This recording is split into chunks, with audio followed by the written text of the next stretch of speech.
Hi there. In this lecture we see Mikhail Tal playing against Leonov. So even though this is really early in Mikhail Tal's career, he plays the pawn structure themes really well. They are actually really instructive, some of Mikhail Tal's games around this young age. So Mikhail Tal against Leonov, 1949, Riga. We see e4, a Caro-Kann, d4, d5, and he uses the exchange variation. So we have a Carlsbad structure usually when white plays c3.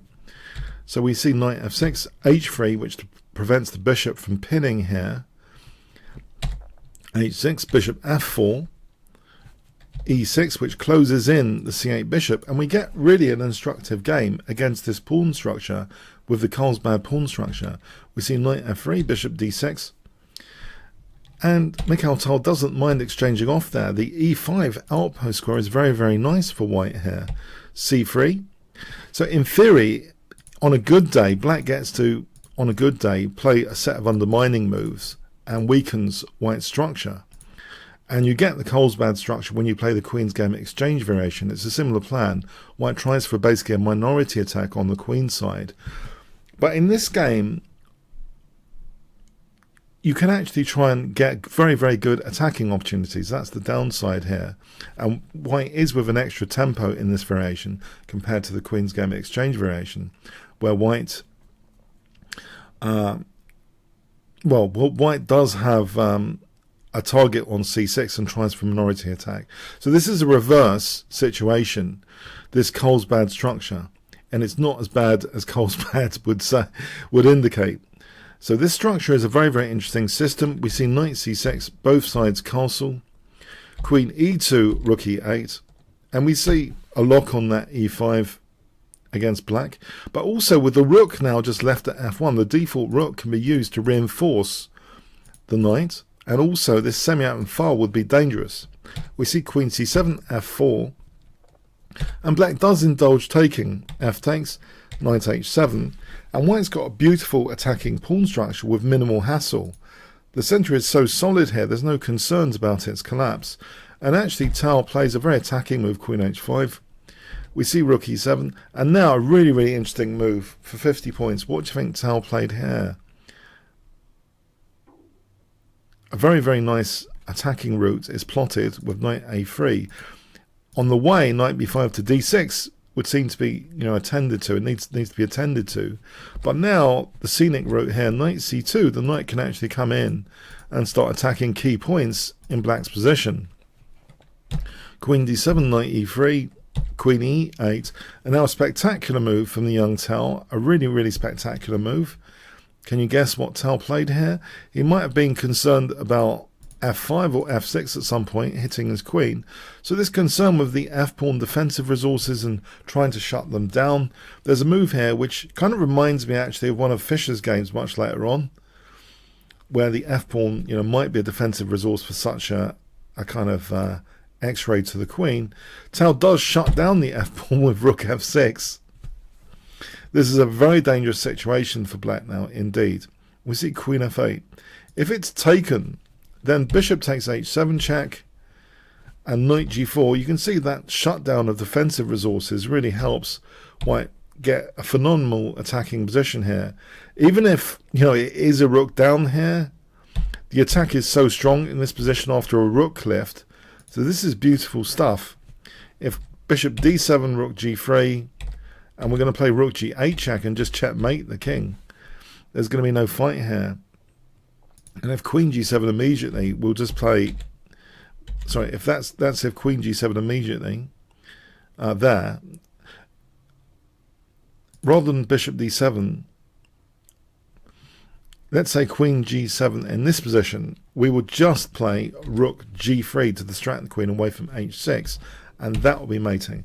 So it's a very beautiful conception, this rook f6.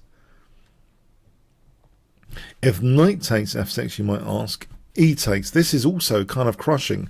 Again, the defensive resources have kind of virtually been pinned down because of this blockade. And if g takes, queen takes h6, f5 to stop a mating pattern. But here, there's not much else, right? Queen f8, queen h7. But on f5, there's a crushing blow here. if you ever get this kind of position, what would you play for 50 points? Yeah? Knight g4, don't rule this out. It's threatening knight f6. What does black do? So if f takes, we just checkmate, essentially. And if queen f8, we again checkmate. So that would be absolutely crushing stuff. So, yeah, rook f6 does actually work quite well, but black ignores it, but we haven't got the x-ray now defense resources. They've been taken out of the equation, so to speak. The rook retreats. It turns out here white could actually play bishop takes here and double the rooks. This is very, very strong. The attacking points like h6, killer common squares converging. This makes, you know, a very, very strong attack. This would be absolutely just crushing, like checkmate there. But rook f4 was played. We see bishop d7, knight g4, bishop e8. And again, there's a kind of x-ray against the queen. But, you know, Tal's not tolerating this kind of defensive stuff with f6 or f5. So guess what he plays here for 50 points? He again kind of blocks and virtually pins that pawn with knight f6 check. We see knight takes f6. If g takes, then rook g4 check and e takes. And again, you know, black's defensive resources is just not there. This is going to be winning material. But if rook c7, white just gets a hook into g7, and this is crushing. For example, knight takes, queen takes, and then mating. So we see knight takes f6, e takes, rook c7, f takes g7, king takes g7. If queen takes g7, we just pin the queen, and after that, okay, the bishop's attacking the queen. We'll just play this. We're easily winning here. So we see king takes g7. But now, yeah, there's a snag here. Guess what Tal plays in this position for 50 points? Oh, okay. Just queen e5 check. Yeah, he picks on this poor rook in the end. And that's just simply winning. Just picking up a rook. Rook up, thanks very much. And the attack would potentially continue quite viciously if black did dare play on, but at this level, you know, it's not worth it. So yeah, crushing game, quite aesthetically pleasing, but also it's incredible that even at this young age, you know, this kind of game is a great advert for the structure, the plans within the pawn structure, the Carlsbad structure. So as white, black sometimes plays into that structure. If you look at the Queen's Gambit with the exchange variation, black is often playing a Carlsbad structure like this. So white, with the extra kind of tempo, often has a plan of minority attack to damage black's pawn structure, to give an isolated pawn here and here. And this backward pawn also means that the c5 square can be good. If you can get rid of dark square bishops, put a knight on c5. There are a lot of positional plans associated with the minority attack. The structural damage means a7 is more vulnerable, c5 is a better outpost, c6 can be tortured. So essentially, Tal is adopting this structure in reverse. So with white accepting the Carlsbad structure, which is not as bad as it seems. And in a way, yeah, this is a model game, in a way, for the attacking player to pay attention to.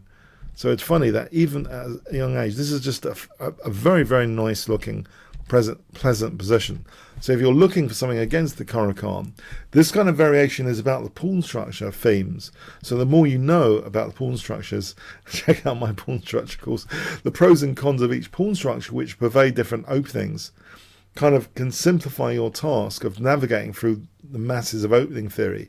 If you take a structural perspective, this is a reverse Carlsbad structure, but all the perks that you get, you know, potentially very, very strong attacks on the king's side. There was no minority attack in sight from black, no time for anything, and resources, defensive resources, simply being shut down in their tracks against these X-rays. So a brutal kind of suppression of X-ray based tactical defenses, just suppressed with rook f6. So quite a number of takeaway points if we navigate through this game again.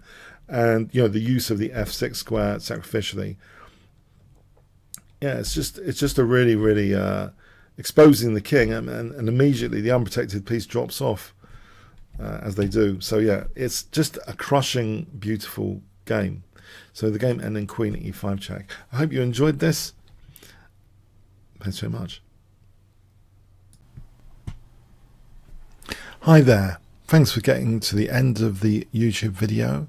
If you would like to see other Mikhail Tal games, I actually have an amazing course for Mikhail Tal, which is currently at 4.9 with over 400 students.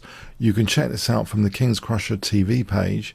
So Chess Strategy and Tactics, Mikhail Tal's amazing games. You can check out some free preview videos as well here. If you do expand all sections, you can see the preview links to get some free previews. So I hope you do check out this course index and the free previews. So I really had a thrilling time actually checking out Mikhail Tal's games. So yeah, the YouTube video here you saw was just a sample from this course. I hope you check it out. Okay, thanks so much. Oh, by the way, comments, questions, likes, shares, all appreciated. And if you did get to this part of the video, please do leave some sort of comment like Tal fan. Okay, thanks again.